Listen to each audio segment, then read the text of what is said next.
본인의 55세부터 100세까지의 책임을 져줍니다. 이 생활 습관이. 우리는 이제 생각을 팔 수 있는 시대예요. 내 인생의 후반전으로 넘어가면서는 나도 한번 생각을 파는 사람이 되겠다라고 한번 목표를 잡으시고, 지식인사이드를 구독하시는 분들은 이런 생각들에 굉장히 일선 앞쪽에 있다고 생각을 합니다. 그러니까 이 콘텐츠를 보시는 거죠. 자기만의 삶을 살아갈 수 있는 방법에 대해서 여러분께 낱낱이 알려드리고 가도록 하겠습니다. 지식인사이드 시청자 여러분, 안녕하세요. 저는 무비워터입니다. 오늘은 진짜 나의 삶을 살아가는 방법에 대해서 제가 사랑하는 고명환 작가님을 모시고 이야기를 나누는 시간을 갖도록 하겠습니다. 네, 반갑습니다. 인사드리겠습니다. 지식인사이드 가족 여러분, 이제 가족이죠. 벌써 몇 번째 나온지 모르겠습니다만 친근합니다. 개그맨 겸 영화배우 겸 탤런트 겸 요식업 CEO 겸 베스트셀러 저자 겸 작가하고 있는 고명환입니다. 반갑습니다. 네. 저는 우리 고명환 작가님의 네. 소개를 몇 년째 듣고 있지만 너무 좋아요. 베스트셀러 작가입니다. 네. 코미디언입니다. 근데 베스트셀러 작가가 되기 전부터 난 네. 베스트셀러가 작가가 될 겁니다 라고 네. 계속 선언을 하고, 이게 왜 신선한가를 생각해보면 우리 주변에 많은 사람들이 내가 잘할 수 있을까? 나를 과소평가하는 듯한 그런 느낌도 받았거든요. 네. 한국인의 유전자가 좀 과소평가해요. 겸손해라 이러다 보니까. 그래서 제가 54년 살면서 우리에게, 인간에게 가장 유용한 재능은 내가 나를 믿는 재능이다. 그게 진짜 최고의 재능이더라고. 그러면 다 할 수 있는 거야. 근데 저는 이 앞에 직업들을 막 소개하는 게 그 개그맨으로, 탤런트로, 영화배우로, 강사로 하는 고명환이 다 내가 자신 있어요. 자랑스럽고. 그러니까 나를 믿는다는 건 또 긍정이고, 그래서 내가 이렇게 여러 가지 직업을 계속 성공시킬 수 있었던 이유는 결국은 내가 나를 믿을 수 있는 힘이구나. 그러니까 요즘 특히 불안해하고 하시는 분들이 자기를 못 믿는 거예요. 그래서 오늘 자기를 믿을 수 있고 또 그렇게 함으로써 자기만의 삶을 살아갈 수 있는 방법에 대해서 여러분께 낱낱이 알려드리고 가도록 하겠습니다. 알겠습니다. 그러면 저기 시청자 사연이 하나가 있다고 하니까 제가 한번 읽어드릴게요. 안녕하세요, 고명환 작가님. 네. 요즘 저는 제 인생이 제 뜻대로 흘러가지 않는다는 걸 뼈저리게 느끼면서 살고 있습니다. 출근길 지하철 안에서 문득 창밖을 보는데 내가 이렇게 살려고 여기까지 온 건가 라는 생각이 들더라고요. 날씨는 숨이 턱 막힐 정도로 덥고 사람들은 각자 스마트폰 속에 갇혀있고 제 마음속은 그보다 더 뜨겁고 답답하게 끓어오릅니다. 원래 저는 다른 사람을 도우며 살고 싶었습니다. 누군가의 짐을 덜어주는 삶, 그게 제 꿈이었어요. 하지만 정작 제 꼴부터가 말이 아닙니다. 회사에서 하루하루 버티기에 급급하고 퇴근하면 지쳐서 아무것도 못합니다. 내가 누군가를 도와줄 수 있는 사람인가 하는 자괴감이 스멀스멀 올라오고 있어요. 그리고 더 힘든 건 아직 제 꿈을 찾지 못했다는 사실입니다. 40대가 되면 그래도 삶의 방향이 어느 정도 보일 줄 알았어요. 근데 저는 여전히 방황하고 있어요. 길을 잃은 채로 나이만 들어가는 기분입니다. 게다가 우리 사회는 실패에 관대하지 않아요. 잠깐이라도 발을 헛디디면 다시 일어날 기회조차 주어지지 않는 것 같습니다. 그래서인지 더 겁이 나요. 새로운 걸 시도하고 싶어도 혹시 실패하면 어떡하지 하는 두려움이 발목을 잡습니다. 작가님, 혹시 저 같은 사람에게 해줄 수 있는 말이 있을까요? 네. 어떠셨어요? 이 사연을 듣고. 이분 읽으라고 제가 책을 썼습니다. 진짜 책 홍보가 절대 아니라 네. 많은 직장인들이 이 고민을 하고 계시잖아요. 저도 마찬가지였고, 저는 연극영화과를 나왔고 저 때는 토목공학과, 건축공학과가 제일 유행일 때야. 그러니까 제가 연극영화과 원서 낸다고 그랬더니 90년에 시험 봤거든요. 그때만 해도 연극영화과는 무조건 잘생기고 이뻐야 돼. 2000년대 이후에는 좀 개성 있는 배우들을 많이 뽑혔잖아요. 90년대만 해도 딱 보면 연극영화과 가래는 이게 딱 있어. 근데 제가 연극영화과 가겠다고 원서 딱 갖고 왔더니 담임선생님께서, 명환아, 거울을 좀 봐봐. 너 누가 봐도 토목공학과야. 근데 네가, 그러니까 저는 무리짓지 않고, 무슨 말이냐면 지금 뭐 대기업, 공기업, 공무원, 의사 되라, 뭐 연예인 되라, 스포츠 스타 되라, 우리는 무리짓지 않으면 힘들어해요. 나만 저쪽에 떨어져 있으면, 그죠? 무섭죠.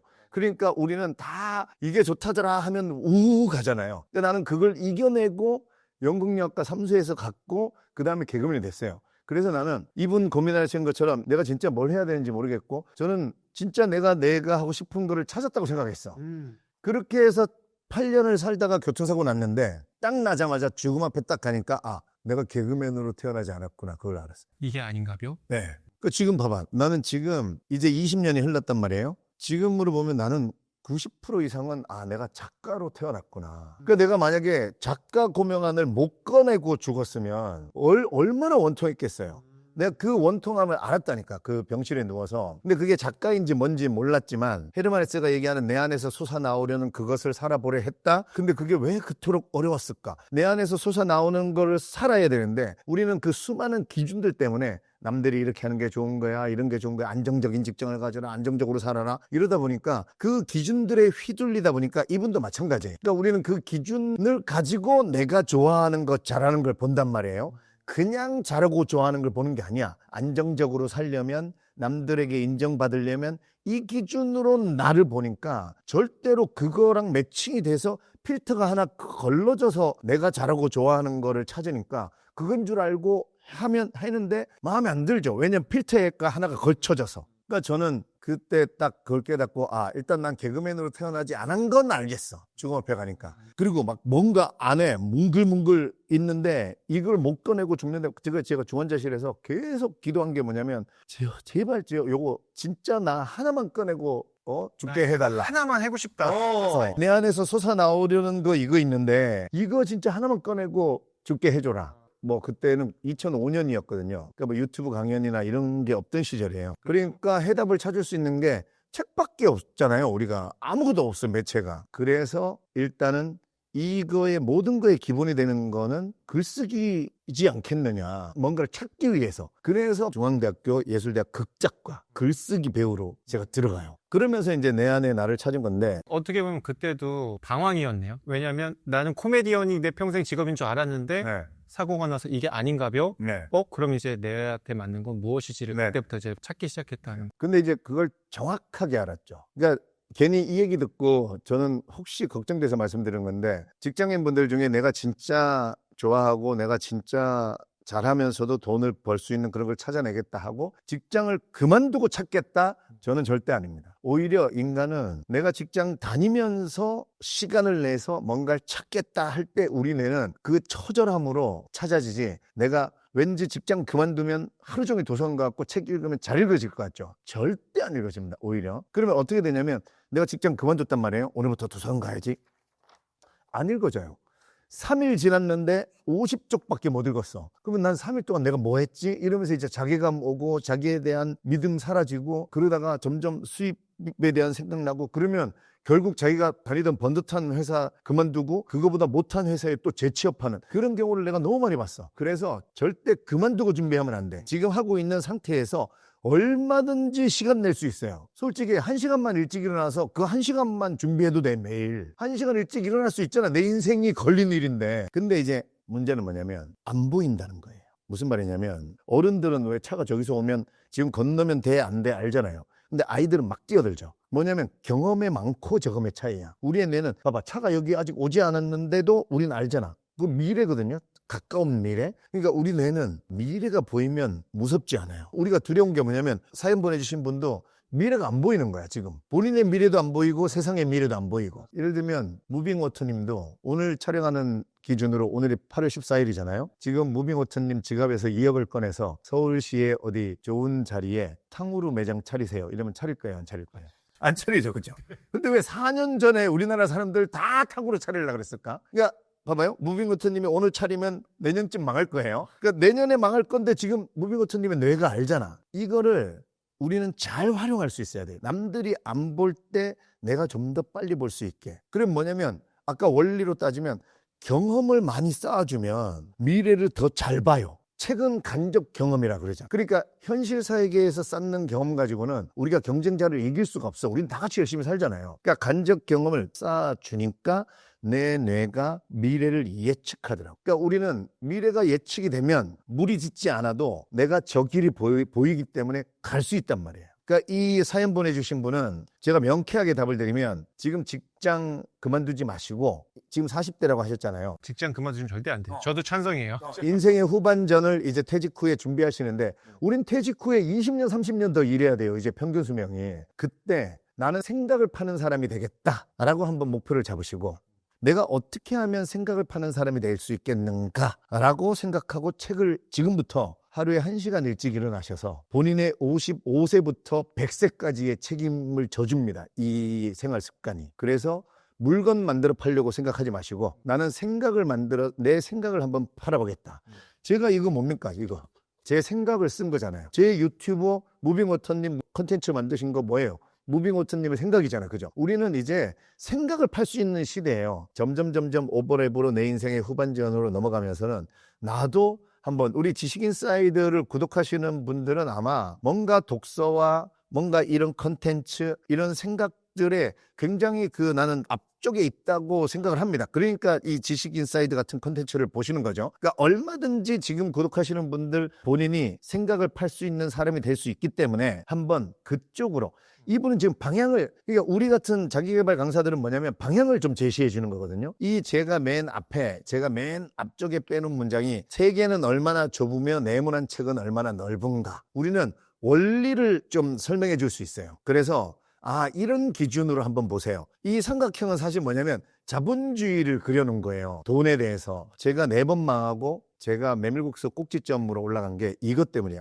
자본주의는 세계가 좁아진 거야. 책을 점점 읽으니까 단순해지기 시작하면서 삼각형이구나. 그러면 이 맨 밑에는 일은 열심히 하는데 돈은 없다. 근데 내가 4번 망한 게 여기에 있었구나. 그러면 나는 다음에 뭔가 시작할 때는 어떻게든 삼각형의 위로 올라가서 어딘지 모르겠지만 내가 갈 수 있는, 무조건 꼭지점에 갈 수 있으면 좋겠죠. 근데 나는 누구인가를 물어보고 내가 갈 수 있는 만큼 어쨌든 난 맨 밑은 안 하겠다. 난 이게 딱 기준이 딱 생겼어요. 그러니까 지금 사연 보내주신 분은 아마 이런 기준이 잘 안 보이실 거예요. 그러니까 우리 같은 사람이 있는 거거든요. 그래서 본인이 만약에 퇴직 후에도 뭔가를 하실 거면 오프라인에서 만약에 돈을 벌고 싶다 그러면 내가 삼각형을 그려놓고 내가 지금 하려는 곳은 이 삼각형의 맨 밑이냐, 저는 여기는 하지 마세요. 아는 사람은, 그러니까 우리가요 책을 읽으면 이런 겁니다. 전 세계적으로 역사적으로 정치라는 거는 백성이 우매할수록 다스리기가 좋아요. 그렇죠? 그래서 이게 음모론이 아니고 그러다 보니까 자연스럽게 정치라는 건 그렇게 흘러온 거예요. 뭐냐면 굳이 사람들을 더 똑똑하게 알아서 찾아서 교육시키지 않아요. 그러니까 우리가 막 이런 뒷얘기들 있잖아요. 재벌가들은 학교는 보내되 또 집에서 특히 독서에 대해서 재교육을 시킨다. 이런 얘기 실제로 사실일 거라고 저는 생각합니다. 저도 그럼 재벌가네요. 네. 저도 집에서 그렇게 하니까. 그러니까 우리는 이거를 알고 제가 무슨 데모해라 전복시키라 얘기가 아니라 사회가 그렇게 많은 걸 알려주지 않는구나 라는 거를 이런 책을 읽다 보면 아는 거죠. 이런 역사, 정치에 대한 걸 이해하면, 그래서 내 스스로 내가 여기에 휘둘리지 않으려면 내가 좀 더 찾아서 공부하고 내가 여기에 희생되지 않아야겠구나. 이런 거를 이제 알게 된다는 거죠. 명쾌하게 너무 해답을 주셨는데 저도 마음에 와닿던 게 저랑 나이대가 비슷하신 것 같아요. 40대가 되면 삶의 방향이 어느 정도 보일 줄 알았는데 여전히 방황하고 있다. 아마 수많은 사람들이 그러겠죠. 그리고 길을 잃은 채 나이만 들어가는 기분이다라는 건데, 사실 미래가 어떻게 될지는 모르지만 아까 작가님이 미래는 이렇게 될 거라고 난 예측하고 있어요. 근데 그 10년 뒤가 어떻게 될지는 모르죠. 하지만 그 확신을 갖고 있을 수 있는 이유는 작가님이 이것 말고도 여러 가지를 계속 하고 있기 때문이 아닐까. 실제로 뭔가를 요식업 CEO 했다가 강사도 해볼까? 강사도 했다가 책도 써볼까? 책도 써볼까? 이게 정말 내 길인가? 근데 다음에 뭔가를 했는데 그게 갑자기 또 내 길이 될 수도 있는 거고 그건 모르는 거잖아요. 그래서 부지런해야 된다가 첫 번째인 것 같아요. 그 말을 제가 말씀드리려고 했는데, 이분이 실패하면 어쩌지 두려움 때문에 또 뭔가 도전 못한다 그랬잖아요. 두려움을 이기는 가장 큰 힘은 노력이에요. 그냥. 그러니까 제가 요즘 또 8월에 뭔가 지금 그 책에 빠지면 살도 빠진다 이런 거 하면서 이제 필 받아가지고 문학만 엄청 읽고 있거든요. 요즘 거의 하루에 한 권을 읽어요. 제가 단언컨대 지금 뭔가 자기의 삶이 불안하신 분들, 우리가 마음 콱 먹으면 제 책 이런 거 한 250쪽, 300쪽 되는 요 정도 딱. 너무 얇은 것도 말고 250에서 300쪽 되는 자기계발서나 문학 이런 거, 그래 내가 한번 이 불안감 떨치기 위해서 내일 내가 이거 한 권을 콱 읽어보자. 노력이잖아요. 쉬는 날 하자 이러지 마세요. 그게 비겁한 거야. 이미 도망가는 거야. 나 출근하는 날 내가 요거를 해보자.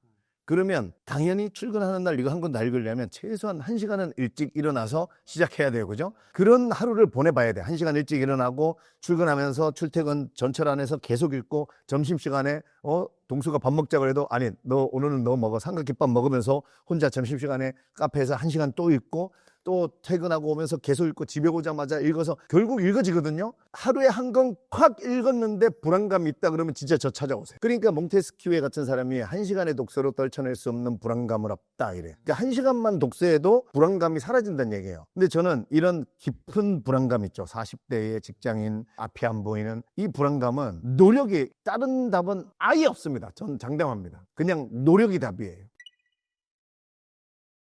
저도 너무 공감하는데, 노력하면 사실 필수적으로 따라오는 것들이 뭐냐면 피로함이거든요. 노력은 쉬운 것이 아니죠. 그리고 제가 10년간 회사 생활을 하면서 만난 수백, 수천, 수만 명의 직장인들 중에 난 하나도 안 피로한 사람 거의 없는 것 같고, 대부분이 만성 피로에 쌓여 있어요. 근데 작가님은 요식업도 하시고 책도 쓰셔야 되고 강연도 하셔야 되고 여러 가지 활동을 계속 하시는데, 난 하나도 안 피곤해라고 하면 거짓말일 것 같은데, 그 피로감은 어떤 거예요? 작가님이 느끼는 이 피로감, 어떻게 그 피로를 이길 수 있을까요? 그러니까 저는, 제가 여기 쓰는 것 중에 송은이랑 통화했는데, 송은이 저 친구거든요. 그 제가 이제 욕지도에서 항상 이 책을 써요. 그러니까 걔가 캠핑 좋아하거든요. 그러니까 욕지도를 한 10년 전부터 오고 싶어 했어. 나한테 항상 뭐라 그러냐면, 명환아, 너 욕지도 갈 때마다 스케줄을 나한테 좀 미리 알려줘라. 그러면 되는 날 내가 조인하겠다. 근데 이 책 작년 겨울에 마지막으로 내가 간다라고 했더니, 마지막이 무슨 말이냐면 송은이가 전화가 온 거예요. 명환아, 이제 안 보내줘도 돼, 이러더라고. 왜? 그랬더니 나 그냥 죽을 때까지 이제 욕지도 못 갈 것 같아, 포기했어, 이런 거야. 왜? 그랬더니 아니, 너 그러다 죽어, 내가 이랬어요. 그랬더니 아니야, 나 요즘 하루에 촬영 3개 하고, 근데 이거 다 내가 선택한 거고, 근데 촬영 끝나고 집에 가는 카니발에 앉아가지고 엄청 피곤한데 그 피로감이 너무 좋다는 거야. 내가 그거 너무 공감합니다. 제가 요즘 강의 하루에 3번 하는 날이 많아요. 그리고 지방으로 다니거든요. 그러면 하루에 운전을 10시간 해. 나는 그 교통사고 때문에 남이 운전하는 차를 장거리 잘 못 타요. 그러니까 무조건 내가 운전해. 그러니까 10시간 운전하고 강연 2시간, 6시간 강의하고, 그리고 숙소에 마지막으로 들어올 때 거의 5분 전에 내가 나한테 이렇게 해줘. 근데 그 피로감이 너무, 내가 그래서 자발적 피로감, 이거 너무 좋은 거예요. 대신에 자발적이어야 돼. 여러분들도 여러분의 삶을, 인생의 후반전은 나라는 장기말을 내가 두잖아요. 그러면 안 피곤해. 우리는 남이 시키는 일 한다고 생각하잖아요. 10분만 일해도 피곤하다. 그러니까 여러분이 또 하나 기준을 여러분께 제시한다면, 나라는 장기말을 어떻게 하면 내가 둘 수 있겠는가. 우리는 일을 안 하는 거는 행복하지 않아요. 일을 해야 되는데 인생의 후반전에는 내가 시키는 일 해야 돼. 내가 나한테 시키는 일. 그러면 저는 10시간 운전하고 6시간 강의해도 피곤하지만 굉장히 만족스러운 피로감, 자발적 피로감, 흐뭇해 표정이. 만성 피로야. 내가 직장인인데 나 지금 만성 피로해서 아무것도 못할 것 같지만 내가 내 말을 두어서 책을 읽었어. 네. 그러면 거기에 피곤함이 더해지는 게 아니라 어떻게 보면 해소가 돼. 맞아요. 자발적 피로. 작가님이 말씀하신 그런 거 생긴다는 거잖아요. 전 10시간 운전하고 6시간 강의하고, 그러니까 내가 요즘 거의 하루에 한 권 책 읽었는데, 내가 스케줄이 없는 게 아니라니까요. 지금 강의를 2번, 3번 해요, 하루에. 그러니까 그렇게 하루에 6, 7시간씩 운전하고 강의 4시간 하고도 하루에 한 권을 읽었다니까. 집에 와서 책 읽잖아요. 그러면 책 읽는 순간에 피로가 쌓이는 게 아니고, 피로가 뭔가 그 반신욕하는 그런 효과가 있는, 왜냐면 내가 이걸 읽으면서 또 에너지가 차오르는 거죠. 이 책에서 얻는 아이디어라든가 깨달음, 이런 걸로 인해서 야, 내 인생의 70대, 80대에는 또 이런 걸 해볼 수 있겠구나. 이런 게 에너지가 충전되면서, 그런 거를 한번 느껴보셨으면 좋겠는데. 우리 사연자님의 마음도 그거거든요. 나는 이렇게 살 수 있을 줄 알았어. 40대면 잘 될 줄 알았어. 근데 내 마음 같지가 않아. 왜 삶이 내 마음처럼 이렇게 흘러가지 않을까요? 왜 내 삶은 내 마음대로 잘 안 되는 걸까요? 우리가 너무 대답만 하고 살아서 그래요. 대답만 하고 살아서 대답만 하고 살아서 그래. 저도 그랬어요. 그러니까 내가 교통사고 나고 34년 동안 나한테 질문을 던져본 적이 없더라고요. 지금 시청하시는 분들도, 저는 나에게 진지하게 도움이 되는, 예를 들면 제가 그 일반병동에, 기적적으로 산에서 일반병동에 가서 끌려다니면서 살지 않으려면 어떻게 하면 될까? 이게 제 인생을 바꾼 질문이거든요. 그러니까 이런 질문을 책 안 읽고 던질 수 있으면 전 책 안 읽어도 됩니다. 근데 우리는 우리의 교육이라는 게, 가만히 생각해봐요. 초중고, 대학교, 뭐 입사 시험, 아니면 창업을 하더라도 우린 계속 대답만 준비하고 살았어. 그러니까 대답만 준비한다는 거는 남들이 제시한 틀대로 그냥 계속 끌려온 거예요, 휘둘려서. 그러니까 당연히 내 삶이 지금 원래 본인은 다른 쪽으로 갔어야 되는데 지금 이미 자기가 갈 길에서 너무 멀리 온 거예요. 그러니까 계속해서 우리는 지금 이제 방법은 계속 질문을 던지면서 결국은 내 길을 찾아가야 돼. 그러니까 질문을 던지지 않아서 지금 모든 이런 일이 일어난 거예요. 제가 최근에 읽은 책 중에 창백한 언덕 풍경이라고 그 일본의 노벨문학상 받은 가즈오 이시구로라는 작가가 썼는데 뭐냐면 일본이 나가사키 히로시마 원폭을 맞았잖아요. 그러니까 그 다른 나라를 뭐라 하는 게 아니고 자기 내부에서 왜 우리는 이걸 맞게 됐을까? 우리 일본의 역사가 다른 나라는 원자폭탄 안 맞았는데 우리는 왜 맞았을까? 그리고 다음 세대가 앞으로 미래에 다시는 이런 일이 없도록 하기 위해서 우리는 어떻게 하면 될까? 선배 교육자와 후배 교육자가 하는 대화 중에 선배 교육자한테 그 당신의 오카타상 당신의 시대의 아이들은 끔찍한 교육을 받았다. 보지 못하고 질문하지 못하도록 교육을 받았다. 그것 때문에 우리가 원폭을 맞았다라고 이 작가는 얘기하더라고요. 그러니까 일본도 마찬가지고 그래서 잃어버린 30년 들어갔죠. 그러니까 우리는 우리나라의 위기도 마찬가지고 우리 개인의 위기도 우리는 근데 대답하기에도 버거워. 우리의 시스템 자체가. 그럼에도 불구하고 계속 질문을 던져봐야 돼. 내가 연봉이 5천이야? 그러면 우리가 이러죠. 대학생들이 나는 창업할 여건이 안 돼. 뭐 물려받을 재산도 없고. 그러면 나는 3학년, 4학년 때 그래 난 취업해야겠어. 라고 마음 먹는 순간에 내 스스로 내 초봉은 4천, 5천, 6천이야. 여기서 못 벗어난다? 졸업한 선배가 와가지고 밥 사주잖아. 서울대 경영학과 장학생 출신이야. 난 서울대 경영학과 나도 장학생이고. 근데 나는 삼성, SK, LG, 현대 다녀. 근데 우리는 나 초봉이 6천이었어. 휴가는 얼만큼 있고 뭐 보너스는 얼마야 이러면 예. 하고 우리는 그냥 대답만 하고 그 세계 안에서 머무르지 내가 왜 6천이어야 돼? 나는 왜 1년에 6억을 못 벌어? 내가 6억 벌려면 어떻게 하면 될까? 근데 생각해봐요. 사회초년생 25, 6, 7, 8에 시작하는 사회초년생 전 세계에 25, 6, 7, 8 중에 연봉 1억, 10억, 100억, 1000억 버는 사람들 많습니다. 많아요. 근데 우리는 너무 당연하다고 생각하고 그 틀 속에서 그러니까 우리는 무리짓고 뭔가 기대고 이걸 안정적이다라고 잘못 생각하고 있는 거예요. 그러니까 이런 거에 대해서 계속 질문을 던져야 돼. 나는 왜 꼭 연봉이 5천밖에 안 돼? 내가 1억 벌려면 어떻게 하면 될까? 아니면 투잡하려면 어떻게 하면 될까? 나는 계속 난 여기에 머무를 수밖에 없는가? 계속 질문을 던져야 돼. 근데 가만히 있어서는 질문이 안 던져집니다. 저도 해보니. 그러니까 결국은 책은 질문을 던져줘요. 아까 내가 초반에 얘기했지만 내 안에서 솟아나오려는 그것을 나는 살아보려 했다. 야, 나는 내 안에서 솟아나오려는 것들이 뭐가 있었을까? 그리고 아까 말한 그 창백한 언덕 풍경, 나 그 문장 읽다가 딱 덮었어요. 야, 그래 나도 책 많이 읽었다고 하지만 내가 그동안 아직도 보지 못하고 질문하지 못한 거 뭐 있을 거야. 내가 보지 못하고 나에게 질문하지 못하고 내가 아직 깨지 못한 내가 그전에 못 봤던 세상은 또 뭐가 있을까? 책은 그런 힘을 주는 거죠. 그렇게 해서 나를 점점 확장하게 만들어 가다 보면 결국은 이분 아까 질문하신 분도 마찬가지고 모든 자기의 삶의 미래가 안 보이는 분들은 이런 걸 하셔야 돼요. 근데 지금 이런 앞이 안 보이는 분들은 니체가 이런 말을 합니다. 내가 있는 곳이 지옥이라면 그 지옥을 계속 빠져나와라. 그러면 한 걸음이라도 앞으로 걸어야 되지 않느냐. 근데 저는 요즘 어떤 느낌이 드냐면 내가 지금 있는 곳이 지옥인데 우리는 계속 그냥 그 자리에 서서 탈출구가 보이길 바래. 그러면서 그냥 이렇게 360도 회전만 하면서 계속 그 자리에 머물면서 탈출구가 보이길 바래. 거기서 한 발짝만 나오면 보이거든요. 그게 5분만 책 읽어도 한 발짝 나가는 거야. 나는 딱 그거 5분만 내가 책 읽으면 그러니까 어제의 나보다 요만큼만 성장한 내가 되면 그렇게 한 발짝 한 발짝 가다 보면 지옥의 끝이 보이거든. 우리는 꼭 그걸 봐야 뭔가 나간다고 생각하는 거야. 봐야. 반대예요. 한 발짝 나가면 바로 보인다. 지옥의 끝이. 행동을 먼저 해야 한다. 많은 현대인들이 그런 고민을 해요. 저도 마찬가지였어요. 내가 이 상태로 계속 10년, 20년, 30년, 40년, 40년, 50년 살다가 죽을 것 같은데 네. 뭔가 새로운 삶을 살고 싶은데 네. 라는 생각을 해요. 근데 실제로 그렇게 변화를 겪은 사람들이 많이 있고 그중에 한 명이 작가님인데 어때요? 그 직업의 전환, 내가 기존의 인생에서 내가 원하는 인생으로 바꾸는 데 걸리는 그 시간, 네. 그 시간은 어느 정도가 걸리는 걸까요? 저는 3년이라고 봅니다. 3년. 아니 3년이면 완전 환골탈태가 되고 1년이면 제가 말하는 독서법대로 1년을 하시면 1년이 지나면 본인이 알게 돼. 내가 뭘 하면 내가 앞으로 2년간 뭘 하면 내가 진짜 가지고 태어난 이 안에 있는 거를 꺼내서 진짜 내 삶으로 살 수 있겠구나 하는 거를 알아요. 방향성 알아내는데 1년. 그 다음에 그거 알아내고 다시 자기의 삶으로 찾아내는데 2년. 합쳐서 3년. 3년이면 새로운 삶을 살 수 있다. 네. 그러니까 음악도 마찬가지예요. 노래를 진짜 못했었는데 뮤지컬 배우 정성화 씨랑 우리가 1년에 한 번씩 낚시 여행을 다녔단 말이에요. 근데 내가 성화야 진짜 형 노래하는 거 좀 가르쳐줘라. 그랬더니 형 노래하는 법은 내가 형한테 30분이면 알려줄 수 있어. 근데 형이 진짜 나 정도로 노래하려면 배운 그 원리를 형 몸에 운용시키려면 최소 3년 걸려.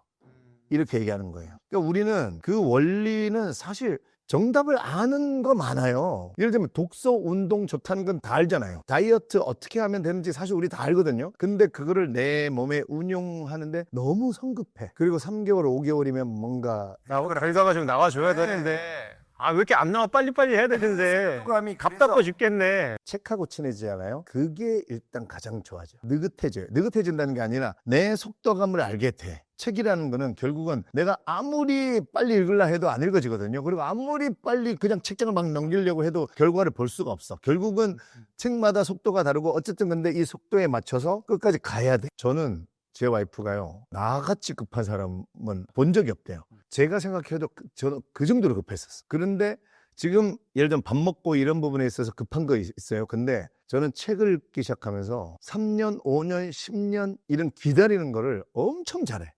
그러니까 알아버렸어. 그 속도감을. 아, 이거는 1년 만에 되는 게 아니야.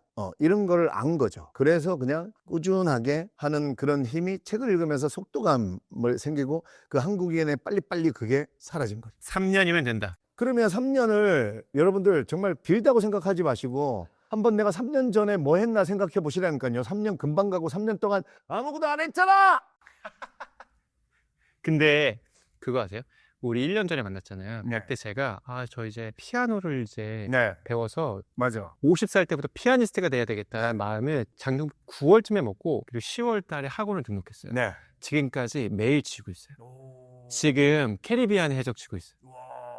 한 6개월 했는데 안 늘어. 근데 제가 매일매일 할 때마다 기록을 하거든요. 옆에다 딱 네. 붙여놓고 네. 제가 오늘 연습한 날 이름을 써요. 4, 5일? 네. 막 캠핑 2박 3일간 못 치잖아요. 네. 그때 빼고 다 했어요. 최소 30분, 10분이야. 네. 근데 보통 30분에서 1시간. 그러니까 안 늘어. 어제보다 안 늘었어. 지난달보다는 안 늘었어. 근데 작년보다는 말도 안 되게 들었어. 그래. 3년이면 저도 그러면 좀 방구 좀 끼겠네요. 아, 그럼 지금 아직 뇌과학적으로 우리가 뉴런이라는 게 있잖아요. 그 뉴런의 신경세포니까 그래서 시냅스라는 애들이 자라기 시작해. 자라는데 우리가 처음 배울 때 어려운 이유가 얘네가 자라면서 아직 손을 못 잡았어. 손 잡을 때까지가 어려운 거예요. 그래서 지금 막 피아노가 저도 드럼도 배워보고 저도 피아노도 배워보고 와 골프 뭐 안 늘잖아요. 근데 언젠 이렇게 확 보면 내가 이걸 왜 못 쳤지? 탁구도 내가 요거 가운데 왜 못 맞췄지? 막 이렇게 되잖아요. 그게 이제 시냅스가 뉴런과 뉴런끼리 시냅스가 연결이 빵 되잖아요. 그러면 이거 죽을 때까지 웬만하면 안 끊겨요. 우리는 노력이라는 걸 계속 해야 되는 줄 아는데 저는요 2016년에 1년을 내가 하루 종일 책 읽는 1년을 보냈었어요. 그래서 226권을 읽었어요. 그때 지금 8월 14일인데 내가 한 9권 읽었거든요. 그러니까 나는 한 달 이렇게 꽉 읽으면 1년 산다 이런 걸 알아. 2016년에 내가 지금 딱 10년 됐잖아요. 나는 지금까지 어떤 느낌이냐면 2016년에 그 1년 노력한 걸로 10년 산 느낌이야. 그러니까 사람들이 겁먹는단 말이야. 피아노도 드럼도 포기하는 이유가 계속 이렇게 힘들 거라고 생각해. 그죠? 그래서 우리는 어느 순간까지 이걸 뇌과학 읽고 이해하면 뉴런에서 시냅스가 연결될 때까지는 힘든 거구나. 손가락도 안 움직이고. 그러니까 이때는 그냥 참고 그냥 해야 돼. 그냥 해서 이게 연결될 때까지는 이게 힘든 거야. 이런 걸 책을 읽고 원리를 이해하면 우리가 합니다. 아직 얘가 잘하고 있어서 그래. 나는 뭔가 배울 때 좀 그래요. 아직 얘가 시냅스가 연결이 안 된 거야. 그러니까 손가락이 안 움직여. 신경세포가 아직 연결이 안 됐으니까. 요거 좀만 지나면 이제 저절로 된다? 그러면 그때부터는 노력이 아니고 재밌잖아. 맞아요. 난 지금 무빙호천님이 이 그림에 캐리비안의 해적 치고 있으면 뒤에서 보면 되게 멋있을 것 같잖아. 본인도 거울 보면서 탁 찍어놓으면 괜찮잖아 제 느낌이. 비전이 뭔지 아세요? 보세요. 머리가 길고 우통을 벗을 거야. 그냥 해변 같은 데서 그냥 무심하게 툭툭툭 치는 거야. 그러면 제가 지금 못 치는 것도 영상에 한 번씩 올리거든요. 네. 그때 봤었던 그 사람들이 와서 와 진짜 했네 하면서 왜냐면 어떻게 됐든 그 음악 자체도 있지만 그 사람의 스토리와 그 네. 장면들이 연결되는 거잖아요. 그러면 피아니스트가 피아노를 제일 잘 치는 사람이요? 누군가한테 울림을 줄 수 있는 사람이라고 한다면 나도 할 수 있겠다는 생각이 들면서 전 50대 피아니스트. 파리나 이런 데 가면 야외에 어디 피아노 놔둔 데 있잖아요. 바닷가에도 있고. 강릉에도 바다에 그 피아노 갖다 놓은 데 있다. 네. 가까운 데 잠실 그 석촌호수 그 굴다리 안에 피아노 있어요. 그런 데 가가지고 아무도 없을 때 우청 먹고 이렇게 빰빰 빠라밤밤 빠라밤밤 빠라밤 하면 이야. 그래 음료수 하나 딱 올려놓고 무심하게 툭 가는 거죠. 그러면서 내 삶이 좀 괜찮은데? 약간 이렇게 느끼면서 쫙. 그러니까. 그게 제 비전이에요. 우리 이 책에 나온 돈 얘기를 좀 해보면 어떨까라는 생각이에요. 네. 왜냐면 기존 책이 고전이 답했다. 고전 시리즈죠. 마땅히 살아야 할 삶에 대하여. 삶에 대하여. 요거는 마땅히 가져야 할 부에 대하여. 근데 지난 책은 이해가 됐어요. 왜냐? 문학이라는 장르에서 가장 클래식한 게 고전이라는 장르죠. 네. 그리고 일반적으로 문학은 금전적인 부보다는 정신과 내면, 네. 가치 이런 거를 추구하는 거예요. 그래서 어떻게 하면 내 안에 소리를 들어서 나의 삶을 살 것인가라는 게 잘 매칭이 됐어요. 네. 그런데 이번에는 고전하고 돈이 묶여 있어요. 네. 가장 엮이기 쉽지 않을 것 같은 그 네. 두 가지란 말이에요. 네. 그래서 이 두 가지를 엮게 된 이유가 제일 궁금했어요. 저는 너무 엮여요. 아까 말한 내 연봉은 5천이야. 나 월 2, 300만. 니체가 자기도 그러고 남들도 그러고 망치를 든 철학자 이래요. 망치로 뭐 깨주겠다고 하냐면 내가 가지고 있는 그 내가 나를 가두는 월 2, 300만. 난 연봉 5천이야. 이거 깨주겠다고 하는 거거든요. 우리 박욱년 작가님도 책 중에 책은 도끼다. 네. 그게 나는 딱 너무 이해되더라고요. 책은 도끼다. 박욱년 작가님도 그 얘기예요. 그러니까 우리는 뭔가 배우기 이전에 내 안에 있는 천재가 있는데 이거를 배워서 꺼내는 것보다 일단은 고정관념 먼저 깨는 게 나를 묶고 있는 그 초중고 대학교 다니면서 내가 나를 평가하고 있는 근데 나는 그 내가 나를 너무 작게 평가하고 있다는 거예요. 제 주장은. 근데 제가 이거를 어떻게 하면 내가 내 삶을 돌이켜 보니까 나는 고전을 통해서 이게 다 깨진 거죠. 특히 고전 중에도 고전 문학.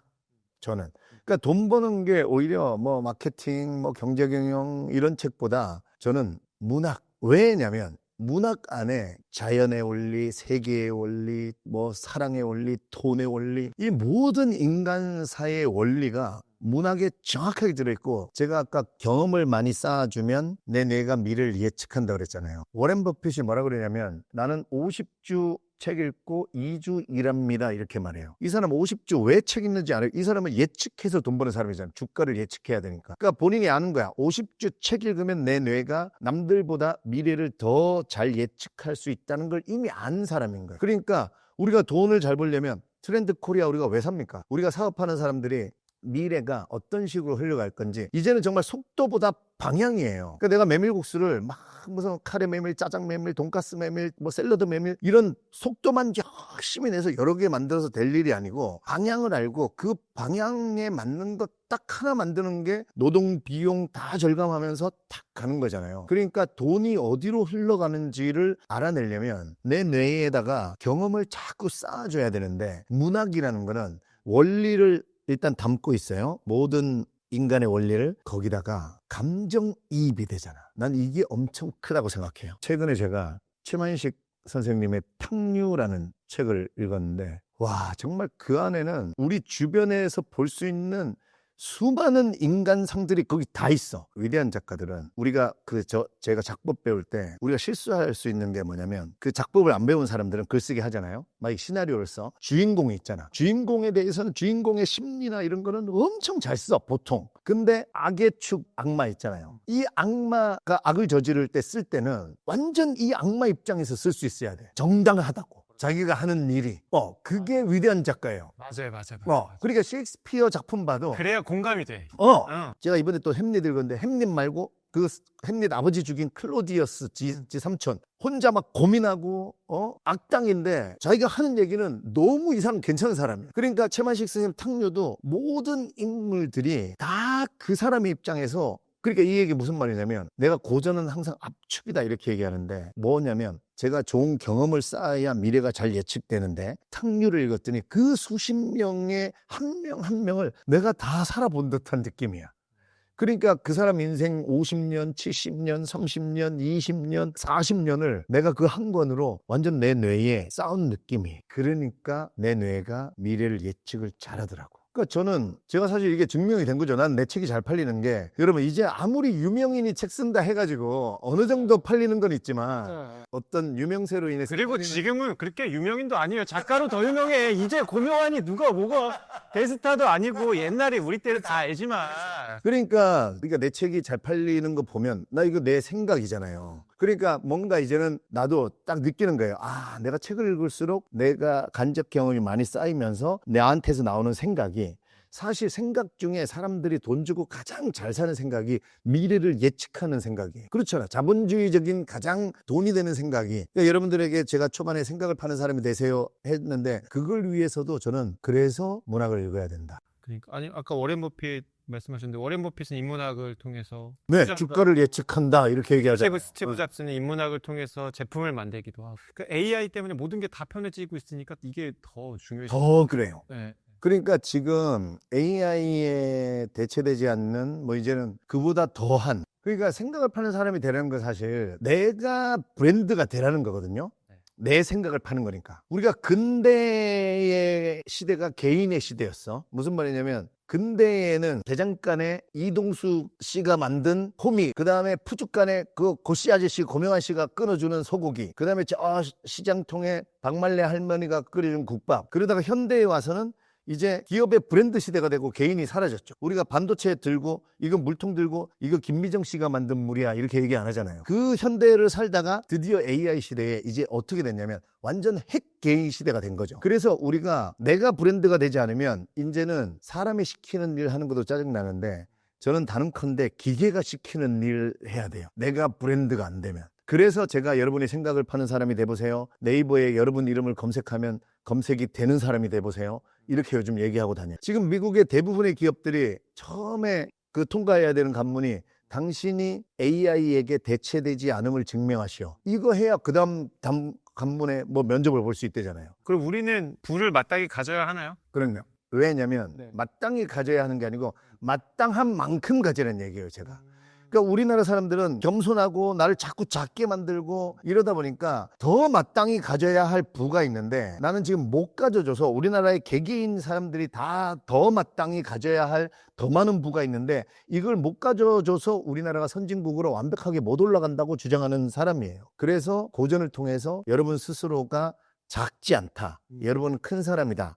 이거를 깨닫고 여러분이 마땅히 가져야 할 부가 나도 내가 지금 가지는 것처럼 여러분들도 얼마든지 있더라고요. 예를 들면 무빙워터님한테도 물어봅시다. 왜 우리는 나는 50년 동안 왜 우리는 원화만 벌려고 했을까요? 누가 원화만 벌려고 했나요?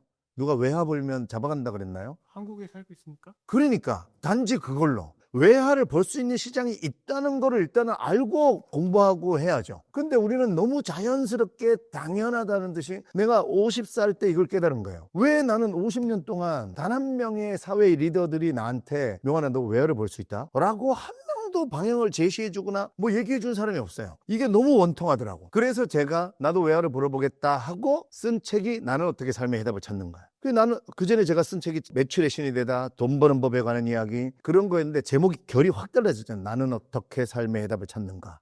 왜냐면 내가 물어봤죠. 출판계 해외에 수출되려면 내가 쓴 책 같은 류는 수출이 잘 안 된대. 왜냐면 환경마다 다 다르니까. 그래서 그럼 어떤 걸 써야 돼요 해서 내가 그분들이 방법을 알려준 게 나는 어떻게 삶의 해답을 찾는가 이런 류의 책을 써야 된다는 거야. 그래서 그런 류의 책을 읽고 방법을 찾아서 그 책을 쓴 거예요. 결론적으로 1년 만에 4개국에 수출됐다. 그러니까 돈의 양을 떠나서 가능하다는 거잖아요. 그러니까 나는 이런 거를 우리 국민들에게 알려주고 싶은 거야. 전혀 생각 못했던 엄청 큰 시장이잖아요. 해외 시장이. 그러니까 2000년대 이전에는 사실 개인이 외화를 벌기가 쉽진 않았어요. 외화 버는 사람들은 뭐 반도체, 자동차, 배 이런 거 수출하든가 아니면 연예인이나 아니면 박찬호 선수 정도 되든가 뭐. 그러니까 나는 아니야 이렇게 생각하잖아요. 그러니까 이 큰 시장이 있는데 우리는 반쪽짜리도 아닌 너무 작은 시장에서 우리끼리만 원화 가지고 놓고 싸우니까 사실은 우리나라 안에 원화 다 합쳐봐야 돈이 얼마 되지도 않는다. 어떤 경제학자가 매일 변하니까 계산하기 어렵겠지만 자기 나름대로 계산을 해봤대. 전 세계의 돈의 합이 얼마일까? 그 자기가 대충 계산해봤더니 자기만의 방식으로 60경 정도 되는 것 같더라는 거야. 그래서 내가 60경을 전 세계 인구가 지금 82억 몇 천만 명 나오거든요. 그걸로 내가 나눠봤어. n분의 1 하면 얼마씩 가질 수 있을까? 얼마씩 가질 것 같아요? 전 세계 돈을 전 세계 인구가 똑같이 나누자 해서 한 100만 원? 되게 작게 보네. 7,400 몇십만 원. 꽤 크네. 그러니까 7,400만 원이면 나는 비율적으로 봐도 그러면 우리나라 안에서만 돈을 가지는 걸로 가지잖아? 그럼 나는 1,000만 원도 안 된다는 얘기야. 그래서 내가 작년 통계청이 발표하기를 작년에 75%인가 85%가 자영업자가 한 달에 100만 원을 못 벌었다고 신고돼 있어요. 어쨌든 간에 신고된 거는. 그러니까 한 달에 100만 원을 못 벌 수밖에 없어. 왜냐면 자영업자들이 열심히 안 산 게 아니잖아요. 열심히 살았다니까. 우리나라 사람들 얼마나 열심히 살아요. 그러니까 돈이 없는 데에다가 내가 너무 안타까운 게 전 낚시를 좋아한다고 그랬잖아요. 물고기가 없는 데에다가 아무리 낚싯대 던져봐야 이게 고기가 잡히겠냐고. 그러니까 우리나라에 지금 돈이 없다니까. 이미 예전에 난 초중고 때부터도 뭔가 아이들에게 그래 원화도 세상도 있지만 외화를 벌 수 있는 방향도 있단다 얘들아. 낚시터에 가야지 물고기 잡을 수가 있단다. 이쪽에 대한 것도 계속 생각을 해주고 또 이거 말고도 나는 그러니까 일론 머스크는 나는 위대하다는 게 외국도 떠나서 나는 우주를 봤다는 게 우리도 우주도 봐야 돼. 우주에서 지금요 우주에서 그 암석 캐와 가지고 그 안에 성분 가지고 그거 캐오는데 예를 들면 몇 조면 그거 캐와 가지고 그 팔면 돈이 더 된대잖아. 지금 해성 헨리해성 막 이런 데다가 우주도 앉혀갖고 암석 채굴 해 오려고 한다니까 어떤 사람들은. 그러니까 해외가 아니고 우주에서 돈을 가지고 오려고 하는데 우리는 왜 외화벌이 합시다. 근데 그게 왜 저는 좋다고 생각하냐면 우리가 맨 처음에 작가님 뭐라고 했냐면 내 언어의 한계가 세상의 한계다라고 네네. 하셨잖아요. 확장됐다는 거죠. 난 그걸 하겠다는 거고 여러분들도 또 오늘 방송 중에 목표를 한번 그래 나도 10만 달러 100만 달러 아니고 외화 1달러만 한번 벌어보자. 정말 내가 아마존에서 뭐 하나 팔아보자. 우리가 당근 뭐 하잖아요. 그런 것처럼 뭐라도 찾아가지고 한번 하나 팔아보자. 이러다 보면 거기서 파생되는 내가 확장되고 뭔가 거기서 파생되는 일들이 반드시 생겨요.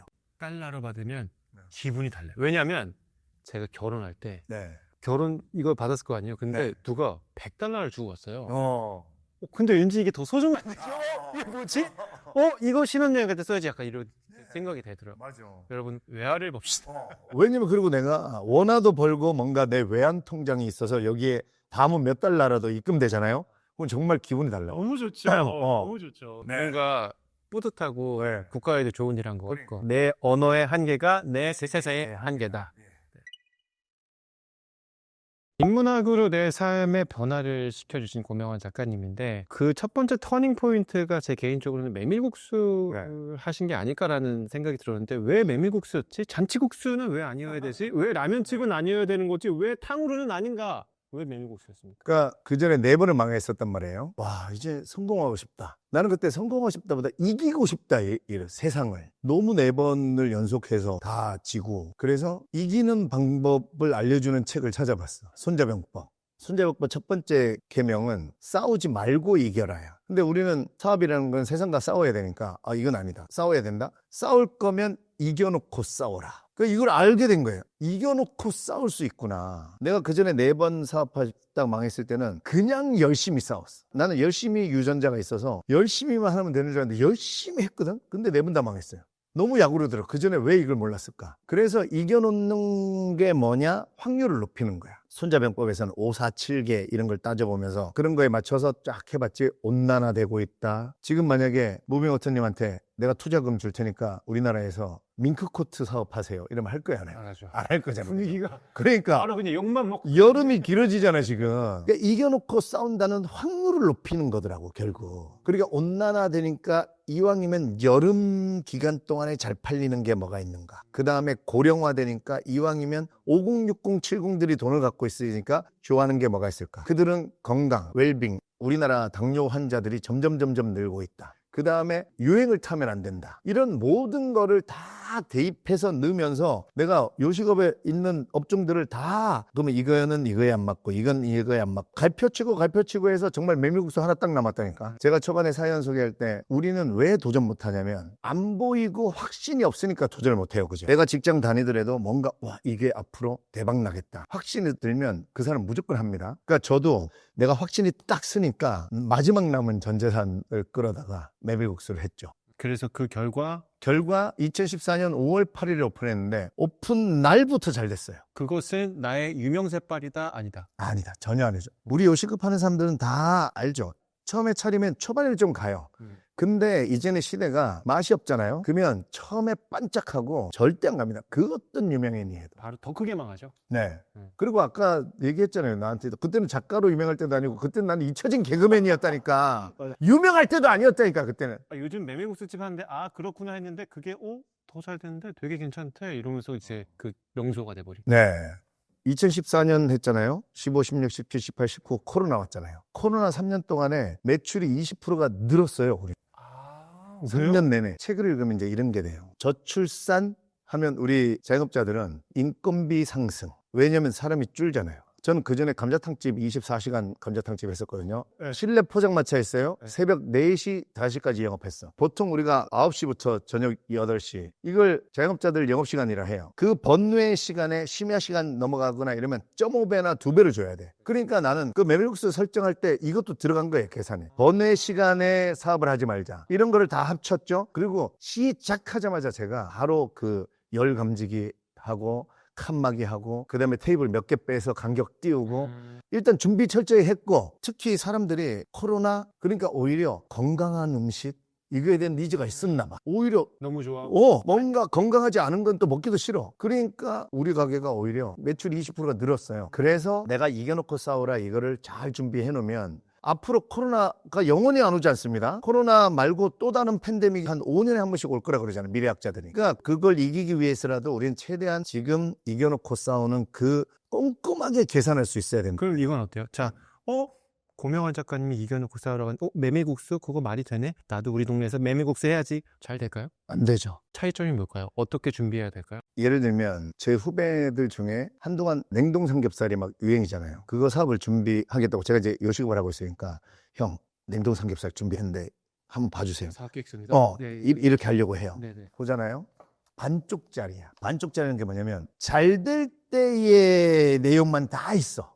막 유니폼 맞추고 구호도 맞추고 막 사람들이 줄 서서 기다릴 때 어닝 쳐서 그늘 만들어주고 아이스크림도 주고 안 될 때에 대한 대비책은 하나도 없는 거야. 저도 예전에 그랬더라고. 우리는 고통을 먼저 준비해야 돼요. 왜냐면 동업했어요. 잘 되면 서로 계속 좋아. 근데 장사 안 되기 시작해요. 일주일만 지나도 나는 10분 일찍 나왔어. 얘 10분 늦게 나오잖아요. 너 왜 늦게 나오냐? 이렇게 됩니다, 인간이. 내 돈이 날아가고 있는데. 그러니까 냉동 삼겹살을 하기 위해서, 메밀국수를 하기 위해서, 내가 건물주가 되기 위해서, 건물주 되면 우린 좋은 생각만 한다니까. 내가 월세 나와가지고 일 안 해도 매달 따박따박 얼마 받으면 그거 가지고 여행 다니고, 이런 생각으로 건물주 된 사람 단 한 명도 없어요. 하수구 막히고 그 세입자가 안 나갈 때 명도 소송하고 또 이 건물 유지하기 위해서 어떤 감가상각이 일어나고 어떤 고통이 먼저 오겠는가. 그러니까 장사가 안 될 경우에 내가 몇 개월을 버틸 수 있는가. 그걸 위해서 자본금을 얼마를 준비해야 되는가. 그러니까 이게 우리나라 전체가 잘못되어 있다는 게, 선진국은 특히 요식업 하는 사람들 1억 가지고 차릴 수 있으면 3억 가지고 무조건 시작해라라고 써 있어요. 우리나라는 1억짜리 가지고 시작할 때 3천만 원 가지고 시작하잖아. 7천만 원 이미 다 땡겼어. 그러면 위기가 오잖아. 아니 80%가 지금 없어진 2년 만에 사라지는데 잘 안 된단 말이에요, 초반에. 근데 이미 다 땡겼었어. 근데 그 초반을 버티면 살아남을 브랜드들이 많았단 말이에요. 근데 이미 첫날 한 두세 달 장사 안 되면 못 버텨 이제. 그러면 끝나는 거야, 잘 만들어 놓고도. 그러니까 그거를 보고 양쪽을 다, 특히 고통 쪽을 준비하면, 잘 되는 쪽은 공부 안 해도 다 알아요, 그냥 저절로. 잘 되는 쪽은. 지금 긍정학원을 1353일째? 네네. 하고 있어요. 오늘까지. 네. 오늘이 3일째죠? 네. 매일 아침 이렇게 뭔가를 한다는 건 어떤 의미 있어요? 제가 처음에 시작한 거는, 저도 한번 다운되면 이게 회복이 안 돼요. 매일 술 먹고 그냥. 근데 언젠가는 빠져나가는 줄 아는데, 이게 짧으면 3주, 길면 3달, 1년에. 나름 연예인 우울증이 있는 거야, 매년. 그래서 이거를 없애는 게 뭐가 있을까 찾아보다가 찾아낸 게 일단 긍정학원이고. 그래서 지금 1353일 동안 한 번도 우울한 적이 없어요, 결론은. 그리고 또 제가 이거 하면서 외쳐서 내 책이 베스트셀러가 됐다! 1년 외쳐서 베스트셀러 됐고, 내 책이 해외로 수출됐다 외쳐서 해외로 수출됐고, 다 됐어요. 원리를 알려드리면, 보통 우리는 나는 베스트셀러 작가가 될 것이다, 나는 10억 벌겠다, 벌 것이다 이러잖아. 우리 뇌, 이게 긍정학원이 미신이나 이런 게 아니에요. 정확하게 뇌과학적이야. 우리 뇌는 상상과 현실을 구분을 못해요. 그리고 내가 명쾌하게 완료형으로 딱 외치잖아요. 나는 베스트셀러 작가가 됐다. 근데 지금 안 됐어. 그러면 이걸 맞추고 싶어 해. 갭을. 내가 베스트셀러 작가가 됐다라고 외치면 얘가 나를 스캔을 해. 무슨 말이냐면,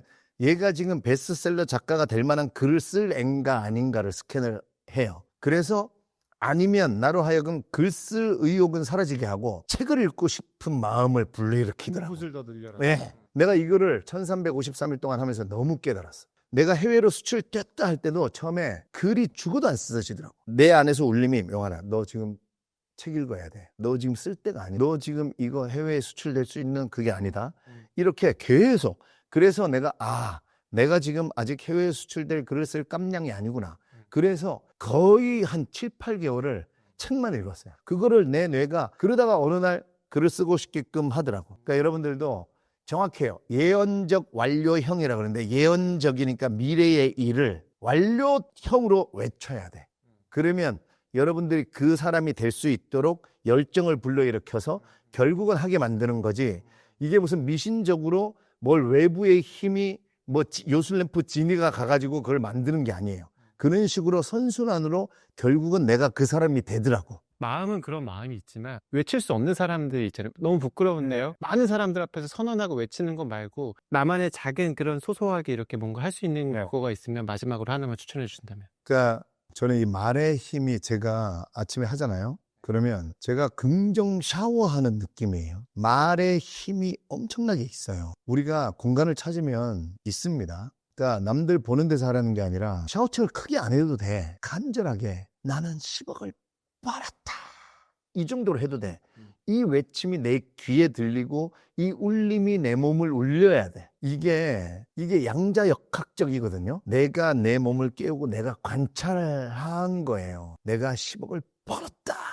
내 안에 있는 그 10억을 벌 수 있는 그 가능성, 뉴런, 잠자고 있는 뉴런을 깨우는 나는 그 느낌이거든요. 그래서 물론 써도 돼요. 써도 된다. 어떤 분들은 이제 쓰는 걸 선호하는 사람이 있어. 정말 닭살 돋아서 못하겠다는 거예요.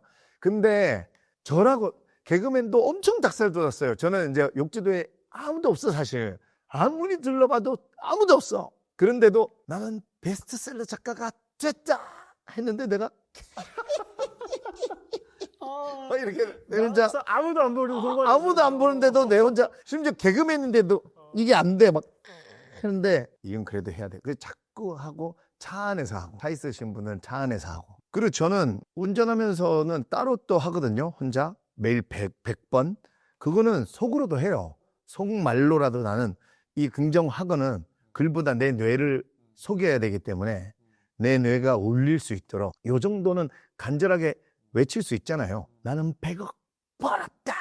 요 정도 톤이면 밖에 안 들리면서도 나한테는 간절한 울림 그리고 내가 확정적으로 뭔가 얘가 확 선언을 하는구나 라고 뇌가 알면 그때부터 얘가 움직이기 시작하더라고. 결국은 나만의 공간을 찾아내서 그게 화장실이 됐던 자동차가 됐던 찾으려면 무조건 찾아집니다. 우리는 그래서 방법을 찾으려고 해야지 자꾸 핑계를 대기 시작하면 한도 끝도 없어요. 핑계가 떠오르면 여러분 한 대 때리시고 방법. 핑계하면 한 대 때리고 방법을 찾아보자. 우리가 연말에 친구랑 놀다가 새벽 3시에 나왔는데 일기예보에 눈이 온다고 한 적이 없는데 눈 이만큼 쌓인 적 있죠. 차 다 끊겼잖아. 택시도 안 오잖아. 우리가 그럴 때에 단 한 번도 우리는 오늘 집에 못 간다라고 생각해 본 적 없죠. 우리는 모두가 어떻게든 간다고 생각한다. 집은. 그리고 동치기 전에 다 또 집에 가 있어. 그거가 우리 인간이 할 수 있는 능력이라니까. 집에 가는 것처럼 방법을 찾는다고 생각하면 어떻게든 찾는다? 근데 우리는 자꾸 핑계부터 떠올라. 이게 여러분의 그 나약함이 아니고 한민족의 특징이니까 핑계가 떠오르면 이건 한민족의 특징이야. 내가 아니야. 하고 나는 방법을 찾아보자. 이렇게 하시면 무조건 찾아집니다. 방법이. 아까 외화 1달러 무조건 벌어보자. 방법이 뭘까? 이러고 책 읽으시면 무조건 알게 돼요. 그겁니다.